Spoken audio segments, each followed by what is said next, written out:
ప్రతి గ్రామంలో మాదక ద్రవ్యాలు నిర్మూలిస్తామని తీర్మానం చేసి ప్రతి ఒక్కరూ మాదక ద్రవ్యాల నిర్మూలన కృషి చేయాలని ఎస్పీ సుధీర్ రామ్నాథ్ కేకన్ విజ్ఞప్తి చేశారు. అంతర్జాతీయ మాదక ద్రవ్యాల వ్యతిరేక దినోత్సవం సందర్భంగా మహబూబాబాద్ జిల్లా కేంద్రంలో పోలీసుల ఆధ్వర్యంలో ద్విచక్ర వాహన ర్యాలీని జిల్లా ఎస్పీ జెండా ఊపి ప్రారంభించి ర్యాలీలో పాల్గొన్నారు. ఈ సందర్భంగా ఎస్పీ మాట్లాడుతూ యువత మత్తులో చిత్తవుతున్నారని, మాదక ద్రవ్యాల రవాణా వినియోగాన్ని నిర్మూలించేందుకు ప్రతి ఒక్కరూ కృషి చేయాలని, మాదక ద్రవ్యాలను విక్రయించినా, రవాణా చేసినా, వినియోగించినా వెంటనే పోలీసులకు సమాచారం అందించాలని, యువత మాదక ద్రవ్యాల బారిన పడకుండా అవగాహన పెంపొందించేందుకు అవగాహన కార్యక్రమాలు చేపడుతున్నామన్నారు. ఈ ర్యాలీలో అడిషనల్ ఎస్పీ చెన్నయ్య, పోలీస్ సిబ్బంది పాల్గొన్నారు.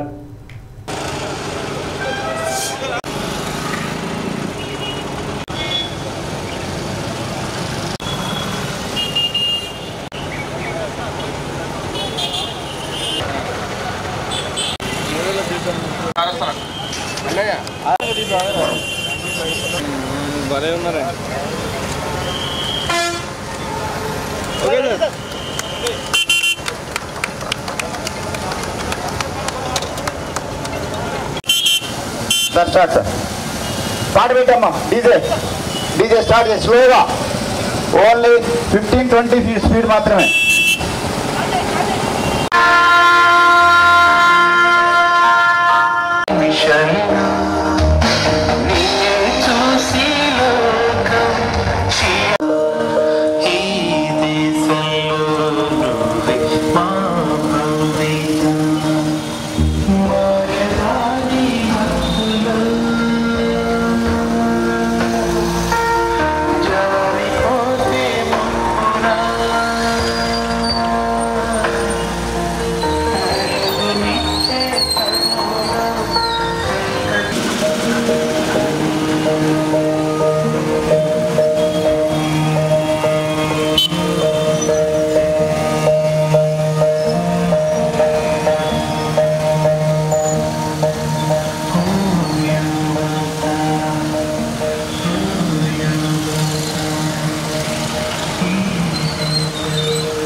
మాదక ద్రవ్య వ్యతిరేక దినం అది చాలా ఇంపార్టెంట్ మనకు. ఎందుకంటే రాష్ట్ర ప్రభుత్వ ఆదేశం మేరకు మనకు ఈ మిషన్ పరివర్తన భాగంగా రాష్ట్ర ఈ మాదక ద్రవ్య రహిత చేయాలి.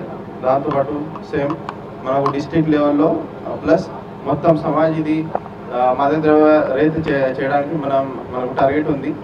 దాని భాగంగా లాస్ట్ 4 months నుంచి మనం అందరూ కష్టపడుతున్నాము. ఈ చాలా పెద్ద మినేస్ ఇది. మెయిన్లీ మనం ఇది ఎలిమినేట్ చేయాలంటే 2 స్ట్రాటజీ ఉంటాయి. ఒకటి demand reduction, second supply reduction. So supply reduction కోసం మనం ఆల్రెడీ మన ఏరియాలో ఎక్కడెక్కడ నుంచి ఈ డ్రై గాంజా వస్తుంది అది ఆల్రెడీ లిస్ట్ అవుట్ చేసినాం. హాట్స్పాట్ కూడా లిస్ట్ అవుట్ చేయడం జరిగింది. చాలాసారి మనం మన ఏరియాలో వెహికల్ చెకింగ్తో పాటు ట్రైన్ చెకింగ్లో ఆల్మోస్ట్ 100 kg మనం అది సీజ్ కూడా చేయడం జరిగింది. బట్ సప్లై రిడక్షన్ చేసి ఈ ప్రాబ్లమ్ సాల్వ్ అవుతుంది అట్లా లేదు. సో డిమాండ్ కూడా మనం తగ్గించాలి. డిమాండ్ కంప్లీట్ ఎలిమినేట్ చేయడానికి ఈ అవేర్నెస్ చాలా ఇంపార్టెంట్. సో అవేర్నెస్ కలపాలి అంటే పోలీస్తో పాటు ఈ మొత్తం సొసైటీలో ప్రతి ఒక్కరూ ఈ ఒక అంబాసిడర్ లాగా, ఒక సోల్జర్ లాగా ఈ రోల్ ప్లే చేయాలి.